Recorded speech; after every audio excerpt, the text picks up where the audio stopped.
Question number 14 देख लेते हैं। A 1.2 meter tall girl spots a balloon moving with the wind in horizontal line। एक छोटी सी बच्ची है 1.2 मीटर टॉल है जो ये अपने फादर के साथ यहाँ दिखाई दे रही है क्वेश्चन के अंदर। Moving in a horizontal line यानी कि उसको एक बैलून दिख रहा है, उसको एक बैलून दिख रहा है जो हॉरिजॉन्टल लाइन में मूव कर रहा है हवा में at a height of 88.2 metre. यानी कि उसकी जो हाइट है, यहाँ तक उसकी जो हाइट है जहाँ से उसकी आंखें उसको देख रही हैं वो 88.2 मीटर यानी कि जमीन से 88.2 मीटर हाइट पे वो उड़ रहा है। क्या ये बात समझ में आ रही है? हाँ सर समझ में आ रही है। उसके बाद कहता है the angle of elevation of the balloon from the eyes of the girl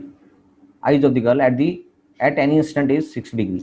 और जो गर्ल वो उस बैलून को देख पा रही है उससे उसका एंगल 60 डिग्री का बनाई दे रहा है। यानी कि हॉरिजॉन्टल लाइन ये है और 60 डिग्री का एंगल यहाँ पर वो बना रही है। उसके बाद धीरे धीरे जब बैलून उड़ता चला जाता है तो कुछ टाइम बाद जब गर्ल उसको देखती है after some time the angle of elevation reduce to 30 degree. और वो इतनी दूर चला जाता है जिससे उसका एंगल 30 डिग्री उसकी उसी सेम पोजीशन से, उसकी सेम आइज से, उस पोजीशन की जो उसकी आइज पहले थी उसी आइज से उसकी जो पोजीशन है बैलून की वो 30 डिग्री का एंगल बना पा रही है सेम हॉरिजॉन्टल लाइन से।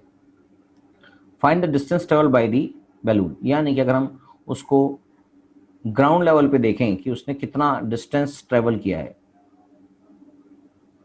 हवा में ही जिसने डिस्टेंस ट्रेवल किया, तो हम इसको ग्राउंड लेवल पे निकालने की बात एक ही है। तो हमें इतना डिस्टेंस ट्रेवल जितना किया है उसने वो निकालना है कि जो बैलून है उसने कितना डिस्टेंस ट्रेवल किया है। तो चलिए इस क्वेश्चन को भी कर लेते हैं फटाफट से। क्वेश्चन नंबर 14, एक छोटी सी बच्ची है जिसकी हाइट है 1.2 मीटर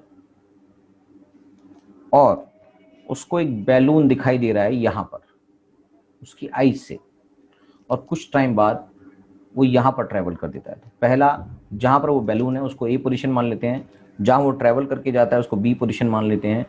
तो स्टार्टिंग में उसकी आइज से जो उसका एंगल बन रहा था पॉइंट ए का जो एंगल बन रहा था वो है 60 डिग्री का। यानी कि इसके सामने एक हॉरिजॉन्टल लाइन खींचनी पड़ेगी आपको।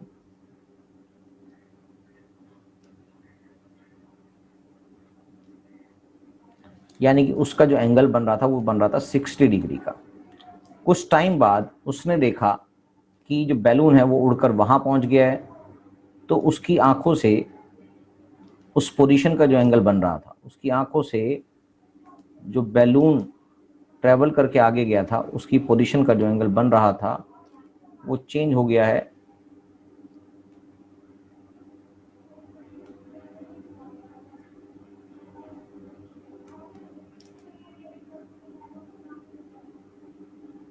यहां पर मान लेते हैं,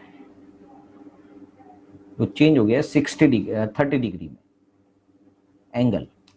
तो बस आपको ये समझना है कि जो ए पॉइंट है, पॉइंट ए जहां पर पहले बैलून था और जहां पर अब बैलून है,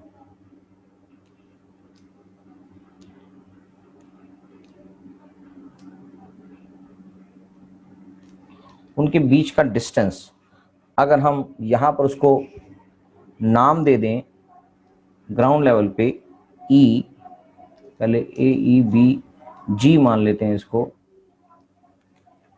और जो लड़की की हाइट है वो यहाँ से ग्राउंड लेवल पे ही है, तो इसके अगर मैं इसको भी एक यहाँ से एक हॉरिजॉन्टल लाइन डाल देता हूँ,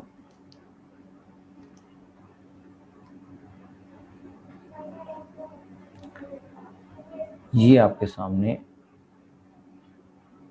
हॉरिजॉन्टल लाइन जो दिखाई दे रही है,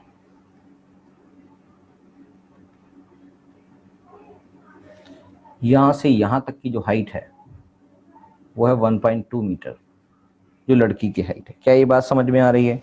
हाँ सर समझ में आ रही है। अब जो बैलून है, बैलून पूरा जो उड़ रहा है it is 88.2 metre from the ground, यानी कि जो बैलून की हाइट है ग्राउंड से वो यहां से यहां तक है 88.2 मीटर हाइट पे उड़ रहा है। उसकी आई से उसका डिस्टेंस अलग होगा और ग्राउंड लेवल से अलग होगा जो 88.2 मीटर है। इसका मतलब अगर मुझे उसकी आई से उसकी हाइट निकालनी हो तो मुझे इसको कैलकुलेट करना पड़ेगा, जो निकलेगा 88.2 माइनस 1.2 दैट इज 86 मीटर। 2 गया तो 87 मीटर, 87 मीटर। क्या ये बात समझ में आ गई है? 87 मीटर लिख देता हूं मैं इसको। यहां से यहां तक का जो डिस्टेंस उसकी आई से और बैलून की हाइट तक का जो डिस्टेंस है वो 88.2 माइनस 1.2 यानी कि उसकी खुद की हाइट माइनस कर देंगे तो वो चीज वहां से निकल के आ जाएगी। तो बस अगर ये चीज समझ में आ गई है, हमें basically distance travelled by the balloon निकालना है जो हमने ग्राउंड लेवल पे देख लिया है, जिसको हम ईजी से डिनोट कर रहे हैं। तो चलिए इस क्वेश्चन को कर देते हैं। Let the initial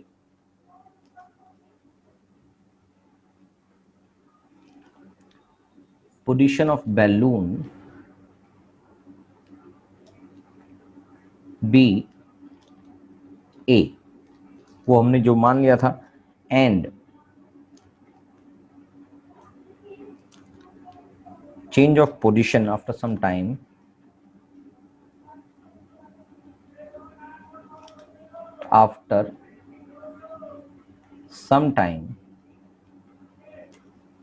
B point B। क्या बात समझ में आ गई? लेट CD be the height of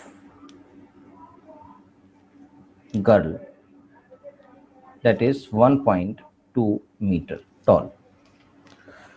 बस अब दोनों ही ट्राइंगल्स जो आपके सामने दिख रहे हैं, ट्राइंगल ए, इसको भी पॉइंट दे देते हैं एक, ये रहा सी और ये रहा डी जो लड़की की हाइट है, ए सी ई, और ट्राइंगल बी सी जी। चलिए इन ट्राइंगल ए सी जी था नहीं, ए सी ई, इन ट्राइंगल ए सी ई, और दूसरा ट्राइंगल बन रहा है हमारे पास इन ट्राइंगल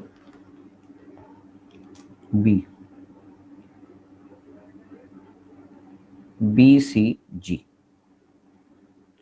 क्या होगा सर? ए ई अपॉन में सी ई, और एंगल बन रहा है 60 डिग्री का, tan 60 डिग्री। ए ई की जो वैल्यू है वो आपके सामने है कितनी, इसका भी पॉइंट दे देते हैं हम, ये हो गया एफ और इसका पॉइंट दे देते हैं एच। ठीक है जी। तो यानी कि ए ई इक्वल्स टू क्या होगा? A F minus E F, A F minus E F, जो हमने आगे बाहर निकाल लिया था उसकी हाइट जो है वो आपको पता लगी चुकी है, दैट इज 87। वो हमने यहां पर भी निकाल लिया था, वही यहां पर दिखाई दे रहा है सी। चाहे आप हाइट यहां से ए से एफ तक नापो तो भी 88.2 है, बी से एच तक नापो तो भी 88.2 है। उसमें से बस लड़की की जो हाइट है उसको माइनस करना है तो ए ई की हाइट आ जाएगी और वहां पर बी जी की हाइट आ जाएगी। क्या ये बात समझ में आ गई है?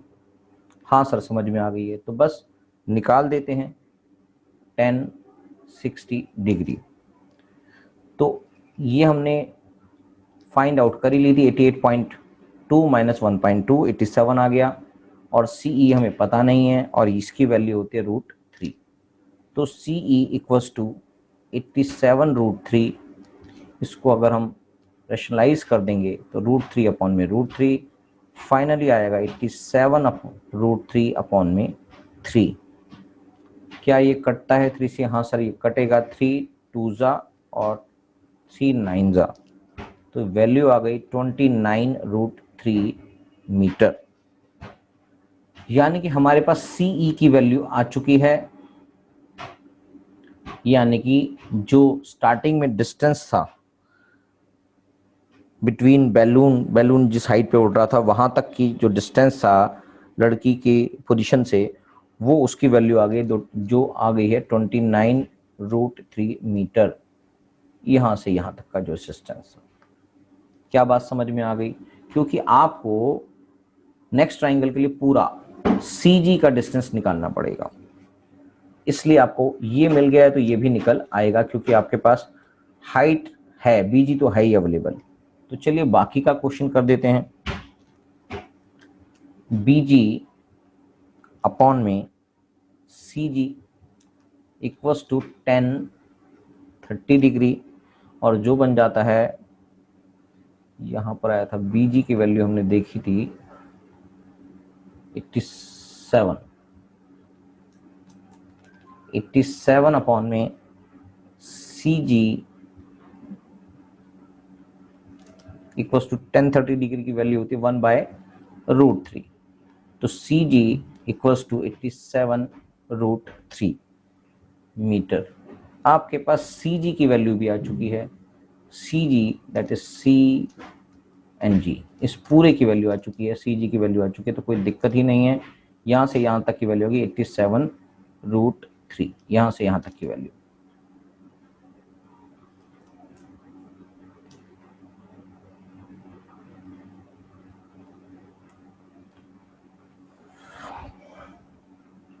अब बस आपको CE की वैल्यू पता है और CG की वैल्यू पता है, तो CG की वैल्यू में से अगर EG की वैल्यू माइनस कर देंगे आप, तो आपके पास CE की वैल्यू माइनस कर देंगे तो EG की वैल्यू आ जाएगी। तो बस हो गया क्वेश्चन खत्म।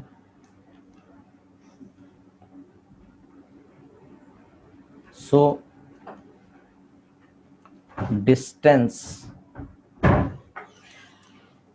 Travelled by balloon that is EG equals to CG minus CE, जो अभी अभी आपने निकाली है 87√3 माइनस 29√3, इसकी वैल्यू आ जाती है √3 कॉमन आ गया, बचेगा क्या 87 माइनस 29, और वैल्यू आ जाएगी 9 में से 17 में से 9 गए, 8 आ गया, और 7 में से 5 आ गया, तो ये आ गया 58√3 metre. This is the answer. तो जो डिस्टेंस ट्रेवल किया बैलून ने वो आ गया 58√3 मीटर। अगर क्वेश्चन में आपको √3 की वैल्यू क्वेश्चन में गिवन होती है, ब्रैकेट में गिवन होती है, तो आप उसको मल्टीप्लाई करके यहाँ पर दिखा सकते हैं। क्या मेरी बात समझ में आ गई? वरना आपको यहाँ √3 तक ही वैल्यू आंसर निकालना है। अगर आपके पास क्वेश्चन में √3 की वैल्यू गिवन होगी तो इसको आगे आप मल्टीप्लाई करके दिखाएंगे, वरना रिक्वायरमेंट नहीं है। चलिए ये भी क्वेश्चन कंप्लीट हो गया है। नेक्स्ट क्वेश्चन पे चलते हैं।